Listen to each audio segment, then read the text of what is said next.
In 2023, a company in Los Angeles started renting fake private jet interiors by the hour. No flight, no destination, just a convincing backdrop for a photo. They were booked out weeks in advance. That is not a joke. That is a business model built entirely on the gap between how people want to appear and what is actually true. And that gap has never been wider. Social media has turned the performance of wealth into a full-time occupation for millions of people. Every dinner, every trip, every purchase exists twice now, once in real life and once as content. The second version is the one that gets optimized, filtered, framed, and timed for maximum impact. What never makes it into the frame is the credit card statement sitting on the kitchen counter. This video is about that performance, how it works, what it costs, and why intelligent, hardworking people get pulled into it without ever making a single, obviously stupid decision. My name is Alex, and if you have ever caught yourself wondering whether the life everyone around you seems to be living is actually real, stay with me, because the answer is not that you are falling behind. The answer is that most of it is a performance. And by the end of this, you will know exactly how to spot it, and more importantly, how to make sure you never fund it yourself. The place it starts, the foundation the whole illusion is built on, is something researchers call the age of the fake rich. And that is exactly where we are going first. Here is something worth sitting with for a moment. The United States is one of the wealthiest countries in the world, and somehow total consumer debt just crossed $17 trillion.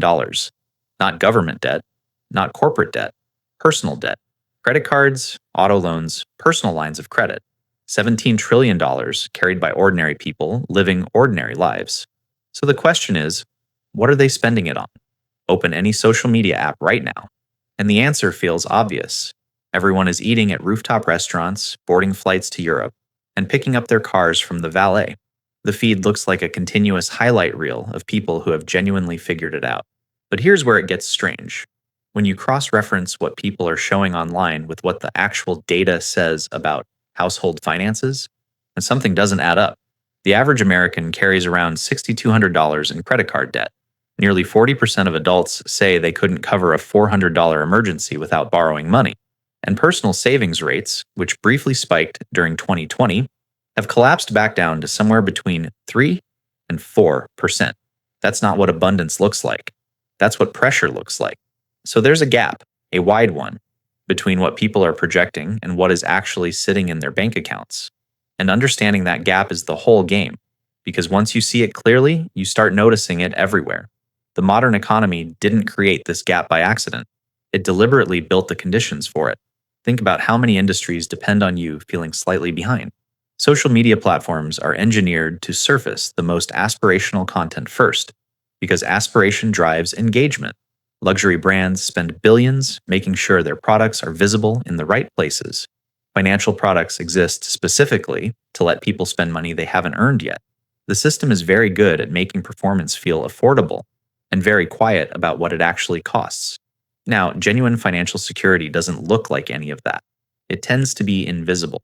The person in your office who is genuinely on track, who has 3 months of expenses saved, who is putting away 15% of their income every month, who owns assets that are slowly compounding in the background, that person doesn't look any different from anyone else. There is nothing to post, nothing to signal. It's quiet and almost by design. Performative wealth works the opposite way. It needs an audience. Every purchase, every trip, every upgrade only fully exists once it's been seen. The value isn't in the thing itself. The value is in what the thing communicates to other people. And that distinction matters, because it means the spending decisions are being made for the wrong person entirely. You're not buying the car. You're buying what you imagine other people will think when they see the car. Those are very different transactions, and one of them is significantly more expensive. This is the underlying mechanic behind almost every financial trap that quietly derails people who are otherwise doing the right things. It's not recklessness. It's not ignorance. It's a set of social pressures so normalized that they barely register as pressures at all. They just feel like the obvious next step. And the most expensive version of that next step, the one that catches the most people, is the car sitting in the driveway. Because that's where status purchases are the loudest, the most visible, and the most financially destructive. And that's exactly where we're going next. Consider this. The average new car payment in the United States right now is just over $730 a month. That is a mortgage payment in some parts of the country, and a significant portion of those loans is stretched out over 72 or even 84 months, meaning people are committing to 6 or 7 years of payments just to drive something off a lot. Now ask yourself, how many of those buyers actually needed that specific car? Or did they need what that car was supposed to say about them? This is where the status purchase logic takes over. And once you understand how it works, you see it operating everywhere. Here is the core of it. For someone performing wealth, a car is not transportation. It is a broadcasting device. The goal isn't to get from one place to another reliably and efficiently. And the goal is to be seen arriving. That emblem on the hood is the whole point. Everything else, the engine, the safety rating, the long-term cost, is secondary. And the decision it produces is quietly irrational in a way that's easy to miss. Take two cars priced at roughly the same level, say around $50,000. One is a base model, entry-level luxury vehicle, minimal features, known reliability issues at higher mileage, and above-average maintenance costs once the warranty expires. The other is a fully loaded mid-range car from a non-luxury brand. Better safety ratings, more features standard, significantly lower cost to maintain over 5 years. The person chasing status almost always picks the first one, not because it performs better, because the badge on the hood is recognizable, because someone in the parking lot will notice it. That choice, made at $50,000, can easily cost an extra $8,000 to $12,000 over 5 years. When you factor in higher insurance premiums, out-of-warranty repairs, and depreciation curves that drop faster on entry-level luxury models than on well-regarded mainstream brands. So the status premium isn't just the sticker price. It keeps charging you quietly for years afterward. Let me give you a concrete example of how this plays out. Marcus is a 36-year-old project manager in Atlanta, making around $94,000 a year. He gets a promotion and decides it's time to upgrade his car. He leases a base model German sedan for $780 a month. It feels like a reward. It looks exactly like the car he had in mind for years. What Marcus didn't fully price in was the insurance jump, the disposition fee at lease end, the cost of tires that run $300 each, and the fact that he's building zero equity over 36 months. He's essentially renting a badge. 3 years later, he hands the car back and starts over. He spent over $28,000 and owns nothing. The person who bought a fully loaded Japanese SUV at the same monthly cost owns an asset. It has depreciated, yes, but it exists. It can be sold. It has a residual value. The math is not even close. Here is the uncomfortable part. The car industry understands this psychology better than most buyers do. Entry-level luxury models exist specifically for this market. They are engineered to carry the badge at a price just accessible enough to stretch for. And the brand profits from the aspiration. The buyer funds the image. And the thing is, this same logic doesn't stay in the driveway. It follows people straight into their closets, their wardrobes, and every visible surface of their daily life, which is exactly where logo culture and the performance of wealth take hold next. There is a specific kind of outfit that tells you everything. You have seen it, head to toe in logos, the belt, the shirt, the cap, the bag. Each one a different brand, each one chosen specifically because the name is impossible to miss. It looks expensive. It is designed to look expensive. But if you actually add up what each piece costs and compare it to what it delivers in terms of quality, construction, and longevity, the numbers tell a different story entirely. This is logo culture, and it is one of the most efficient wealth destruction mechanisms hiding in plain sight. Here is how the logic works. Most major luxury brands sell a range of products at very different price points. At the top, you have the genuinely high-end items, hand-stitched leather goods, tailored garments, things that cost thousands of dollars and are built to last decades. At the bottom, you have the entry-level visible pieces, a canvas belt with a recognizable buckle, a cotton t-shirt with a logo across the chest, a key ring, a phone case. These bottom-tier items exist for one reason. They put the brand name on someone who cannot afford the real product, and they do it at a price point just low enough to be reachable if you stretch a little. The quality is often unremarkable. The margin for the brand is enormous, and the buyer gets something very specific in return. The signal, not the craftsmanship, not the durability, the signal. Follow the incentives here, and it makes complete sense. Luxury brands do not accidentally price a cotton t-shirt at $250. They price it there because $250 is achievable for someone earning $50,000 or $60,000 a year if they want it badly enough. That person becomes a walking advertisement. Every time they wear it, the brand gets visibility in a demographic it might not otherwise reach. The brand wins. The buyer gets a label and a lighter wallet. Here is a number worth sitting with. The global personal luxury goods market was valued at over $360 billion in 2024. A meaningful share of that is not coming from genuinely wealthy buyers. It is coming from middle-income earners allocating a disproportionate share of their disposable income to maintain a visible image. Research consistently shows that aspirational consumers, people buying above their natural price bracket to signal status, represent one of the fastest growing segments in luxury retail. The brands know exactly who is buying and why. Now layer social media on top of this, and the mechanism accelerates. A genuinely well-made product that nobody sees generates no engagement. A logo-heavy outfit photographed at the right location, in the right light, generates likes, comments, and a quiet sense of social validation that feels, at least briefly, like it was worth the cost. The platform rewards visibility. Visibility rewards logos. Logos reward the brand. The buyer funds the entire cycle. Take Diana, a 31-year-old marketing coordinator in Chicago, earning around $68,000 a year. She is not reckless with money. She budgets carefully.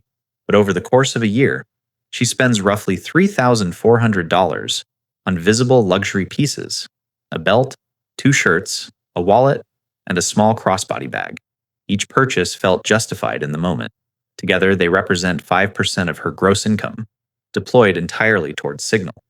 $3,400 invested annually at a 7% return over 20 years is just under $140,000. That is the quiet price of the logo. And here is what makes this pattern so difficult to break. It does not feel like financial stress. It feels like a reward. It feels like participation. It feels normal because everyone around you is doing the same thing. The performance is collective, which makes it nearly invisible. But behind that performance, behind every curated feed and carefully chosen logo, there is usually a financial reality that looks nothing like the image being projected. And that gap between the image and the reality, that is held together almost entirely by debt, which is exactly what we need to look at next. Pick any financial stress number, and it is worse than most people think. But this one is worth stopping on. The Federal Reserve's most recent data puts total revolving consumer debt in the United States at over $1 trillion. That is credit card balances alone, not auto loans, not student debt, not medical bills, just the rolling month-to-month balances that people are carrying on plastic, while their Instagram feeds suggest everything's completely fine. $1 trillion. Quietly funding the performance. Here is the mechanism. The lifestyle you see projected online, the dinners, the trips, the cars, the outfits, almost none of it is sitting on a foundation of assets. It is sitting on a foundation of available credit. And available credit is not wealth. It is borrowed time with an interest rate attached. And the average credit card interest rate in the United States right now is sitting above 20%. Think about what that means in practice. Someone carrying $6,000 in credit card debt, which is roughly the national average, is paying somewhere around $100 a month in interest alone. Not principal, not making progress, just the cost of maintaining the balance. That is $1,200 a year spent on nothing except the privilege of staying in place. And yet the lifestyle looks identical from the outside. That is the part worth understanding. The performance does not require actual money. It requires access to money, which is a very different thing and a significantly more expensive one. Now look at what sits underneath all of this: emergency savings, or more precisely, the absence of them. A 2025 Bankrate survey found that roughly 44% of American adults could not cover a $1,000 emergency expense from savings without borrowing.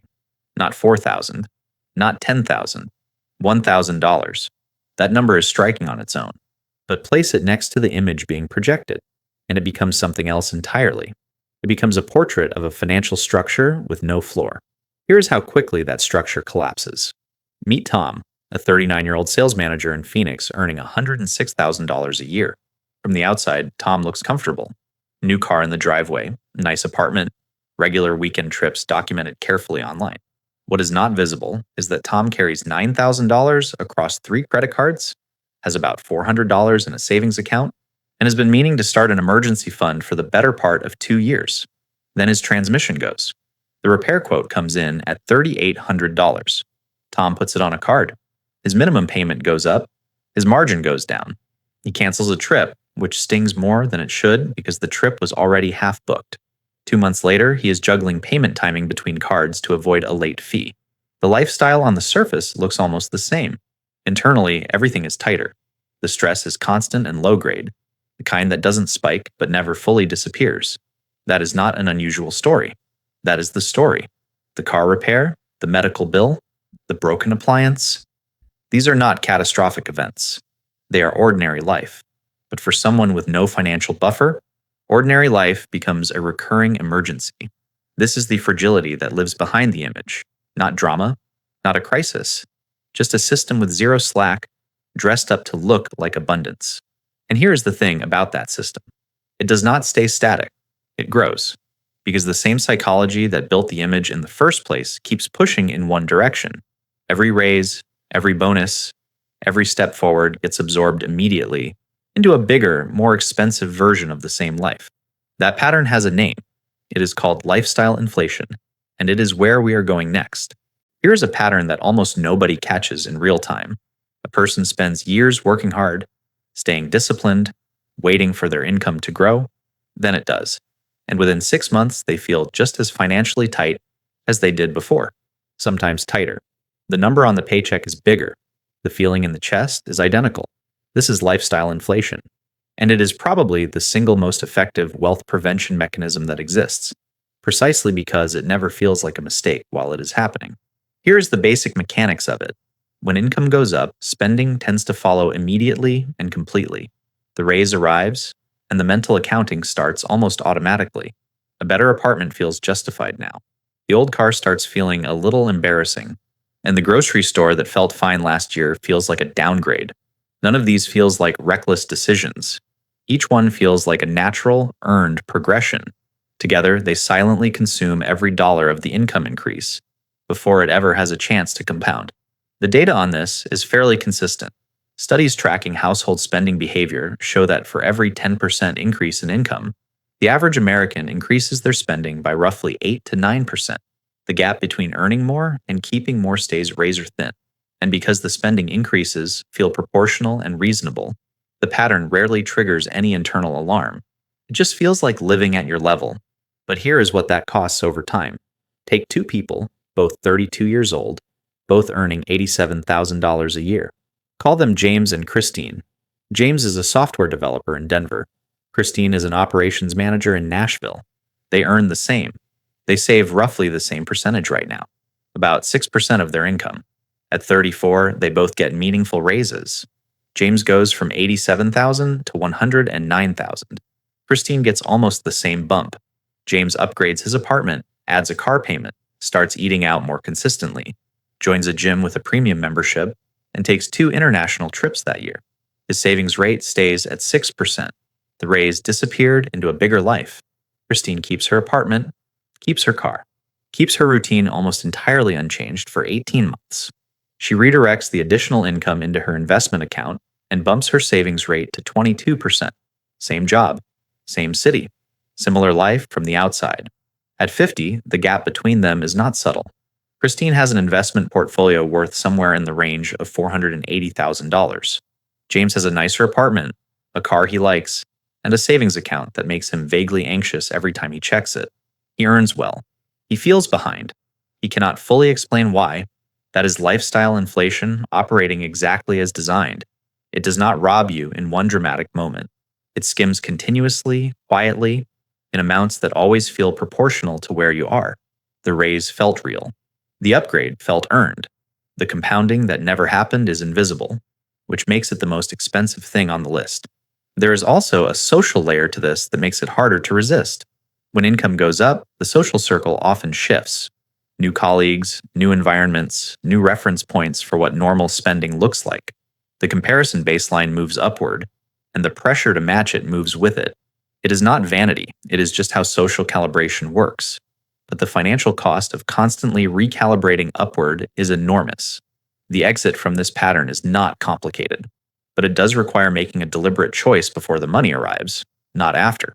And that choice, the one that actually separates people who build real wealth from people who just earn more, is exactly what we are going to look at in the quiet path to real wealth.